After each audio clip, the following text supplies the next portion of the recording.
good, guys? This is another episode of More with Devin. And once again, to kind of let you guys know, I have two cameras. So I'm looking over here.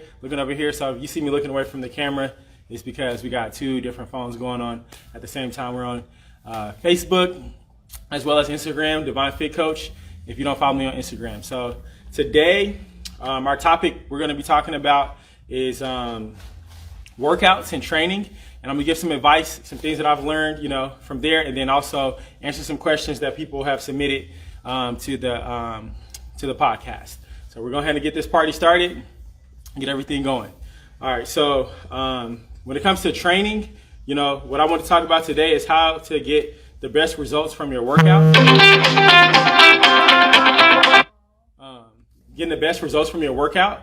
And what that comes down to, what I found is what's actually most important beyond actually having like the most optimal training or the best coach or whatever that may be, the best training facilities, is more than anything, enjoying the process versus focusing on, the end result. So if you can enjoy the process, you know what I mean? Like, let's just say, you are learning how to bench press. And instead of focusing on like you want to lift, like let's just say, a lot of guys, first they want to get up to being able to bench press 225, then eventually, getting into that 315, having 3 plates on the bar. If you focus on the enjoyment of lifting, that'll get you way further than, focusing on like the end process. So enjoying the moment, enjoying training, enjoying, what you're doing, and like being enthusiastic about that day that you got to get into the gym. And like just, lifting and having fun with it. And if you're having fun and you're enjoying and you're happy with how you feel, you're going to continue with it much longer than just focusing on the end result. And, even when it comes to like, you see people who compete and things of that nature, like there are people who say they want to reach a particular goal and they just locked into that, versus a person who lifts because they love it. The person that lifts because they love it is going to get better results and probably going to end up reaching that goal that they desire. And even me, for example, 2013 was the first time that I actually did a competition. And it wasn't until 2019 that I got my pro card. And let's just say if I said, I want my pro card in 2 years, and like I just focused and went super hard, lift every single day, and then, maybe I get that and then I fall off completely, or I don't get it and then I quit, versus working out for the love of it. It took 6 years, but hey, I enjoyed it. And then from there, that's the key to really getting really great results. For number one is just enjoying the process versus being so focused on the end result. And then from there, being realistic about, the kind of goals that you're trying to reach. So like if, let's just say you want to lose, 10 pounds or 20 pounds and you try to do it in 4 weeks, you're going to have to really push yourself super hard. You may not have enough. You may be able to do that in 4 weeks, but what if you have some hiccups and have some times where you're off your game and you're not like, locked in the way that you need to? Or let's just say you're trying to, gain a certain amount of muscle. Be honest with yourself about how long that's going to take and give yourself enough time to be able to get to that place that you desire to be. And then from there, the last thing is, create a plan that works with your circumstances. So like you can have the most optimal workout ever, but if it doesn't work with your schedule, it doesn't work with what you need, you're probably not going to stick with it. If it's like super like a long workout, or, it's super tedious, you're training every single day and you're getting burnt out and worn out, versus like maybe just 3 days a week starting off. But if you can train for 3 days a week for a whole year, you can make amazing results. And I've been able to see this with, the clients at my gym. They train 3 days a week. They train 2 to 4, sometimes 5 sets per exercise and only 3 different sets of movements. And it's people that are like changing their lives from just 3 day a week workouts, but they are consistent. So the biggest thing is, you want to find something that's very optimal. You want to find something that is gonna, move you towards to where you want to be. And sometimes you got to make sacrifices. But if you're just, getting into training, you're working out to lose weight, to get in shape, to feel good about yourself, and, you're not like trying to be on an Olympic level, like, do something that you can stick to and you can commit to long term. So real stuff, if you are honest with yourself and that 3 days a week is the most that you can get into the gym, and, and it doesn't mess up your life schedule, stick with that. And, you like I said, a year from now, you'll start making you'll see some amazing results, more than what you could ever imagine, versus jumping in and you gung-ho, you're working out 5, 6, 7 times a week, and you do that for a couple months and then you burn out and then you don't even like working out anymore, or you see something that happens in your life where now you have an excuse that you don't need to train anymore. So just finding something that you can stay consistent with, because really consistency is the key. So if you can enjoy something, you're going to be able to stay consistent with it. And then if you're honest about how long it's going to take, you'll be able to stay consistent with it. So you just got to be honest with yourself, enjoy it, and then figure out a system that's going to work for the life that you have currently. And then from there, man, you can just build off of that and create a really great foundation. So that's my advice when it comes to getting the best results when it comes to training. Just be honest with yourself, and find something that you enjoy, stay consistent with it. And then, and if you don't understand how to get all those principles together, get you a coach and find somebody that you trust that can help you be able to, move down a pathway, and they can help you create a game plan that will allow you to have all those things tied into what your goals are. Make sense? Awesome. All right. So now we're going to go ahead and get to some of the questions that people have submitted. So, So one of the first questions, how do you start with someone with physical limitations due to a major injury? So that's a great question. It's kind of actually pretty simple. What it comes down to is, one of my mentors, Nick Tamulio, he has something called the 2 C's. And I'll talk about this a lot, with my clients, like in my coaches. It's control and comfort. So if you can do a movement with good control, where you understand the principles behind it, you're not wobbling and falling over, and you can move with good control, then that's a check on the mark where we can do that movement. And then we can do it without any discomfort. So you can do that movement and you have no acute pain, then, we can continue to progress. And like, I've had clients that are, really old or have like extreme injuries, and we just take it super, super slow where they understand why they're doing the movement and they can do it proficiently. And then they have no acute pain. And then from there, it starts off with body weight. And then from there, we're being able to, use maybe 3 pounds and then 5 pounds and then 10 pounds. And then before you know it, they have no pain anymore. So the 2 C's is what I would say to you is that first, moving with good control and then moving with good comfort. And if you can do that, you can progress from that space. And then, just making sure that you have like a person that understands technique. Your coach can make sure that your body's in the right position and you're moving in the right way so you don't, cause any kind of injury. But more than anything, I would say for any person that's watching this, you have injuries or you find yourself, never being able to progress because of some kind of like tweak or anything of that nature, control and comfort. If you can focus on those 2 C's, it can take you a very, very long way to being able to do some very, very complex movements and exercises. All right. So then our next question, how can I develop a growth mindset? So personally for me, what I found is like, number one of the best things is having a mentor, a person who is, steps ahead of where you have been, and they're open to helping you from an honest place. And from that space, you got to be open to that mentor. So you got to find a mentor that you trust, and then open yourself up to the principles that they're trying to teach you. And then from there, I would say, one of the biggest things is going to conferences and, seminars, like investing, your money and, getting a plane ticket and flying out somewhere where, people are the best of the best. You can hear them speak in real life. It's a big difference from, listening on the internet versus being connected to somebody's energy in real life, and then being around other people of like mind who are on that same path, and you guys can co-collaborate and you connect and make connections. That's one of the biggest things that's, been for me when it comes to my success is, me traveling and connecting to people who are better than me and getting around people who have a like mind. And then, you build off of that energy, you see you gain new insights, and you see things in a better perspective, in a different perspective.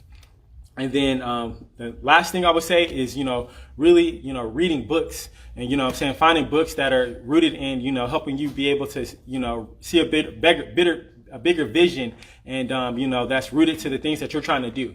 So like I said, getting a mentor, and then, going to seminars and reading books when it comes to developing a growth mindset. And then the next question is, any advice on maintaining a growth mindset or a fitness mindset?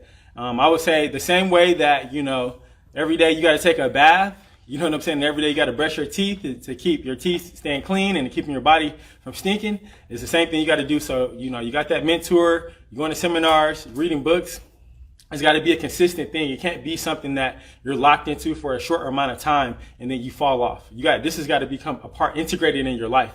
Every day, the things that you've learned, the things that you're reading, you got to apply it and you got to live it. It's got to be a part of who you are.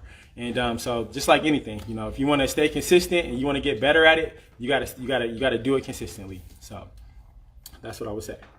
And then next question, is it good to lift for fat loss? And actually, that's a great question. What I would say to kind of answer that question is if there's two scenarios, like one person is dieting, they got their nutrition together, and then and they're doing cardio. And then you got a person who is just doing, strength training and doing their diet. The person who's going to have the best physique 6 months later is going to be in the most fat loss is going to be the person who's strength training and the person who's strength training and dieting over the person who's doing a lot of cardio and dieting. Because when you do just cardio, you're going to lose, your body composition is going to change in the perspective of losing body fat and muscle. Versus the person who is strength training, they're going to maintain that muscle and then they're going to primarily lose body fat. And that's the key that most people are looking for when it comes to, getting their body like they want it to look. But, we kind of have got it in our mind in the stigma that cardio is the key to weight loss or to fat loss. But really, strength training and a good diet is going to be the key. So, and then also it's ways that you can train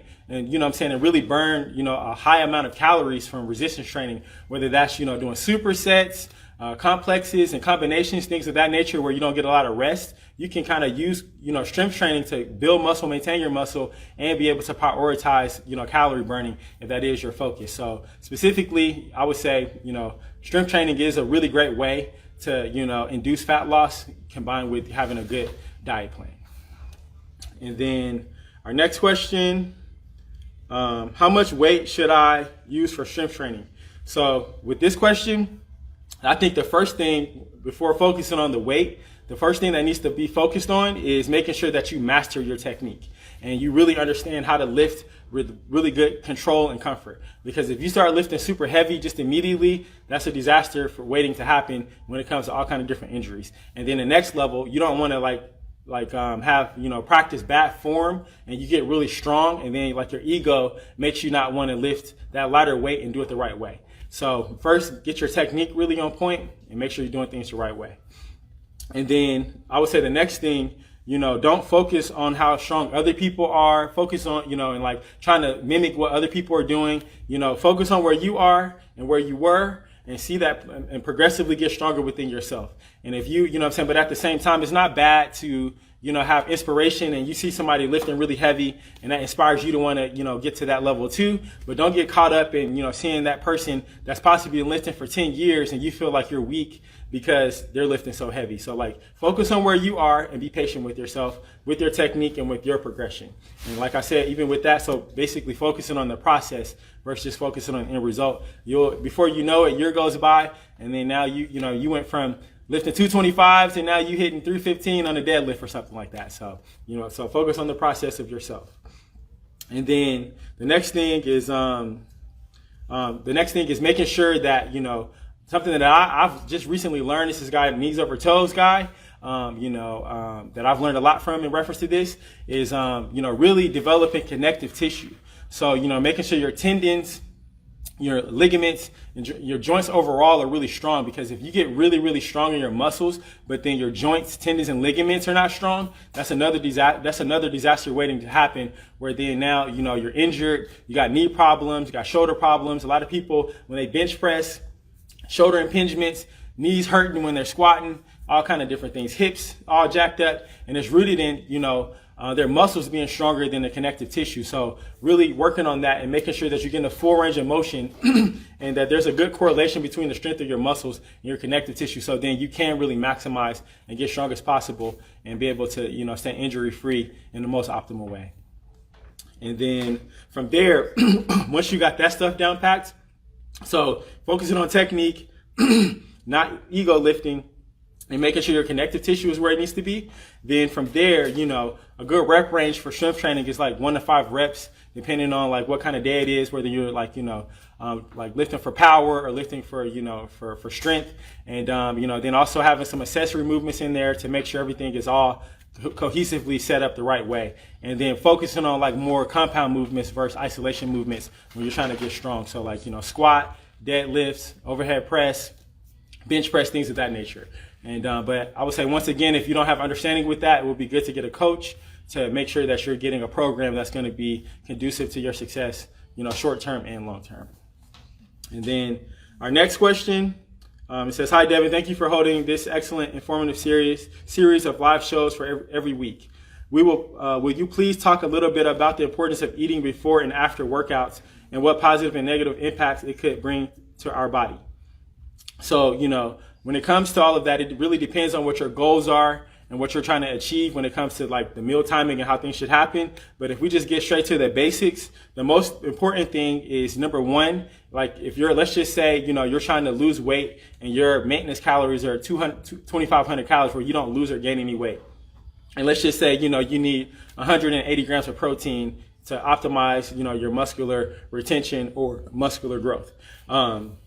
So from there, the main focus, the number one focus just off top is making sure, let's say we want to get in a 500 calorie deficit. Then from there, you want to make sure that you're getting those. So that'll be 2,000 calories, 180 grams of protein. And you'll want to make sure that you are, getting that throughout that 24-hour period. So you're not overeating, you're not undereating. So, staying consistent with that so you can make sure that things are happening proficiently. So like those overall calories and macros, you need to hit that 2,000 calories throughout that day. That's going to be the most important thing. You can have amazing meal timing, doing everything super optimal, but if you're not getting the right amount of calories, you're not going to get the right results.